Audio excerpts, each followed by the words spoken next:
Battle through the veins volume 2 और एक नई वीडियो में आप सभी का स्वागत है। ये है एपिसोड नंबर 38। आज हम देखने वाले हैं इस हॉल के अंदर कुछ चीजें हैं जो कि इस एंशिएंट रिमेन्स का बहुत ही ज्यादा प्रेशियस ट्रेजर रहते हैं। सभी लोग इसको लेने के लिए आए हैं। जो लोग नए हैं चैनल को सब्सक्राइब कर दें ताकि बीटी टेस्टो का हर एक पार्ट आपके पास समय समय पर पहुंच जाए। लास्ट एपिसोड में हमने देखा था उस एंशिएंट हॉल के पास जो फॉर्मेशन लगा हुआ था, उस फॉर्मेशन में जो लोग चले गए थे वो बहुत समय तक वहाँ पे फंसे रहते हैं। कुछ बहुत ज़्यादा कोशिश करने के बाद वो लोग उस फॉर्मेशन को तोड़ के बाहर निकलने में सक्षम रहते हैं और वो पहुँच जाते हैं एंशिएंट हॉल के अंदर। जब वो एंशिएंट हॉल के अंदर देखते हैं तो वहाँ पे वो एंशिएंट हॉल के सामने एक ब्लैक रोलर का एक लड़का और एक लड़की दिखाई देती है। वाले जियान और यूरो रहती है।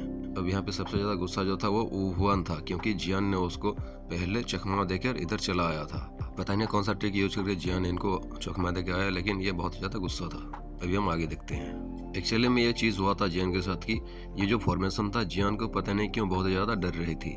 वेल हम जियान को नहीं जियोली को बोल सकते हैं। जब ये जियान के अंदर उस फायर हेल्प को फील करती थी तो उसको एक थ्रेट समझ में आता था, इसलिए जियान को उसने अटैक किया था। लेकिन जब जियान उस फॉर्मेशन के अंदर चला जाता है तब जियोली उनको लीड करती है, यूरो को और जियान को।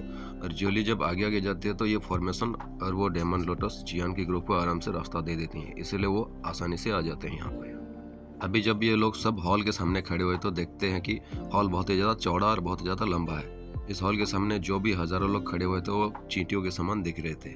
जब वो लोग ऊपर देखते हैं तो ऊपर हवा में 7 लाइट के गुच्छे सस्पेंडेड रहता है और उनमें से एक बहुत ही ज़्यादा टेरिफाइंग पावर फील हो रहा था। वेल एग्जैक्टली ये इमोर्टल फाइटिंग स्किल्स वगैरह रहते हैं। इन 7 लाइट के गुच्छों में से जो एनर्जी का फ्लक्चुएशन हो रहा था, इनसे पता चलता है इसमें बहुत ही ज़्यादा टेरिफाइंग ऑरा छुपा हुआ है। जियान इन 7 लाइट के गुच्छों को देखता है और वो उसका नज़र जाके इन 7 में से बीच में एक लाइट के गुच्छे में टिक जाता है। वो वहाँ पे देखते हैं एक सीट है और दूसरा एक ताबूत रहता है। वो ताबूत को देखने से बहुत ही ज़्यादा काम दिखाई रहा था और वो लाइट का गुच्छा ही बहुत ही ज़्यादा काम दिखाई दे रहा था। लेकिन वो सीट पे एक कंकाल बैठा हुआ था और उसका हाथ थोड़ा सा पीला पड़ चुका था। जियान ये देख के समझ जाता है ये उस एम्परर का स्केलेटन हो सकता है। जियान अपना होठों थोड़ा सा लिक करता है, क्योंकि ये पहली बार है जियान ने इस डूडी कंटेनर में एक बहुत ही ज़्यादा पावरफुल डूडी एम्परर का स्केलेटन को देख रहा है। इसके वजह से यहाँ पे जितने भी लोग रहते हैं वहाँ पे उनको इतना ज़्यादा स्पेशल फील होता है कि वो लोग खुद में डिप्रेशन फील करने लगे थे। हीरो बोलती है तो यही है एंशिएंट रिमेन्स के अंदर मेन हॉल। जियान एक नोट करता है और वो पीछे देखने लगता है। उसको उस फॉर्मेशन के एग्जिट पर दिखाई देने लगते हैं सैकड़ों लोग, जिनका ऑरा भी बहुत ज़्यादा पावरफुल रहता है। वो फिर से देखता है ओहवान, फैंगली और बाकी के लोगों जो कि यहाँ पे आ चुके थे। जियान यूरो की तरफ देख के बोलता है कि ये लोग बहुत ही जल्दी आ गए। चलो अच्छा ही है। जियान को पहले से ही पता था कि इस फॉर्मेशन इन लोगों को ज़्यादा टाइम तक रोक नहीं पाएगी, क्योंकि गोल्डन ड्रैगन किंग ने बताया था किसी चीज़ की वजह से ये जो फॉर्मेशन है ये अपना कोर की एनर्जी को यूज कर नहीं पा रही, इसलिए इन लोगों को वो ज़्यादा देर तक नहीं रोक पाएगा। जैसे वो लोग इस फॉर्मेशन से बाहर आए थे वहाँ से बहुत सारे लोग जो है वो वहाँ से गायब हो गए थे और उस मेन हॉल के अंदर चले गए थे।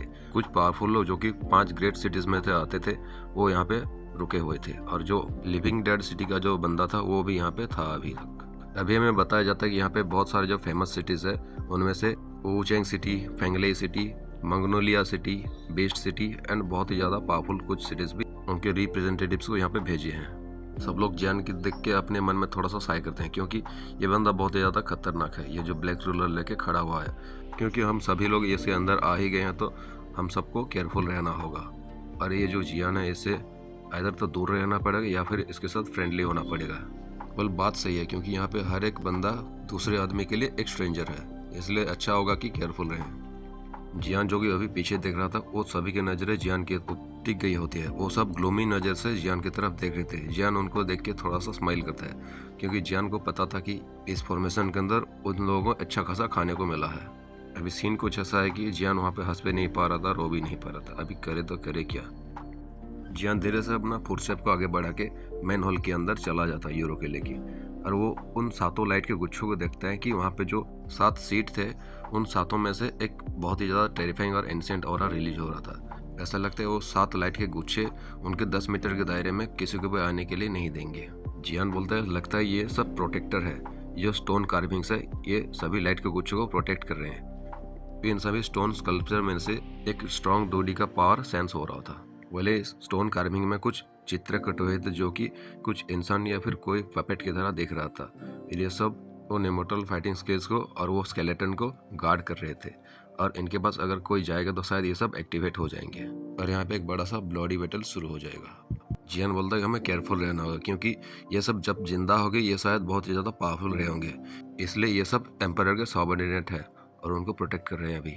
यूरो भी उस सीन को देख के थोड़ा सा एक्सप्रेशन उसका चेंज हो जाता है। वो बोलते हैं ये एग्जैक्टली बहुत ही ज़्यादा पावरफुल स्ट्रॉन्ग डूडी है। मुझे लगता है कि हम सब अगर मिलके भी इन लोगों के ऊपर फाइट करते हैं तो हमें बहुत ही ज़्यादा बड़ा कीमत चुकाना पड़ेगा। यूरो बोलते हैं कि आज एक्सपेक्टेड, जैसे हमने एक्सपेक्ट किया था कि एंशिएंट रिमेन्स के अंदर होगा। और ये लाइनअप का देख के यूरो भी बहुत ज़्यादा क्यूरियस फील करने लगी थी कि ये इतने सालों से तो मर ही गए हैं लेकिन इनके अंदर अभी भी इतना ज़्यादा स्ट्रेंथ है कि ये हमारे जैसे छोटे मोटे लोगों को आराम से यहाँ पे कुचल के रख देंगे। जियान भी डायरेक्टली एक दूसरी डायरेक्शन में देखते हुए बोलता है कि आप संभल कर रहें, बी केयरफुल। और ये कहने के बाद वो अपना हाथों को कप करके वहाँ पे उनको ग्रेट करने लगता है। और ऐसे ही आगे मत चले जाइए, आप हमारे साथ ग्रुप बना सकते हैं। जब हम उस तरफ नोटिस करते हैं हमें पता चलता है कि एक मेंबर है उस अल्केमिस्ट एसोसिएशन का जहाँ पे जियान ने जाके टेस्ट दिया था। हमें पता चलता है कि ये है एल्डर बाइसन जो कि अल्केमिस्ट एसोसिएशन का एक मेंबर है। वो बोलता है कि लिटिल फ्रेंड जियान, ये तो कोइंसिडेंस है, हम यहाँ पे फिर से दोबारा मिल गए। अगर ऐसी बात है तो चलिए आप ही लीड कीजिए इस ग्रुप को, हम आपके साथ जाएंगे। अभी जियान को वो कुछ बताते हुए बोलते हैं कि ये जो ग्रे कलर का लाइन है ये धीरे धीरे दिन ब दिन ये कमज़ोर होता जा रहा है और मुझे लगता है कि कुछ समय के बाद ये पूरी तरह से यहाँ पे डिसअपेयर हो जाएगा। बोले किस लाइन के बारे में बात करें ये तो मुझे पता नहीं। जियान उनसे पूछता है कि क्या इस ट्रिप का यही गोल है क्या, और क्या हम लोग यहाँ पे ये चीज़ हासिल करने के लिए आए हैं क्या। अभी जब चारों तरफ लोग इन दोनों को बात करते हुए देखते तो वो थोड़ा सा हैरानी के साथ देख रहे थे क्योंकि ये जो एल्डर बाइसन है ये एक अल्केमिस्ट एसोसिएशन का मेंबर है और इन दोनों की बातों से ऐसा लगता है कि जियान बहुत ही ज़्यादा इन लोगों से क्लोज है। जो लोग यहाँ पे थे वो आइदर कुछ ओपोनेंट्स थे या फिर कुछ ऐसे लोग थे जो लोग जियान को पूरी तरह से नापसंद करते थे।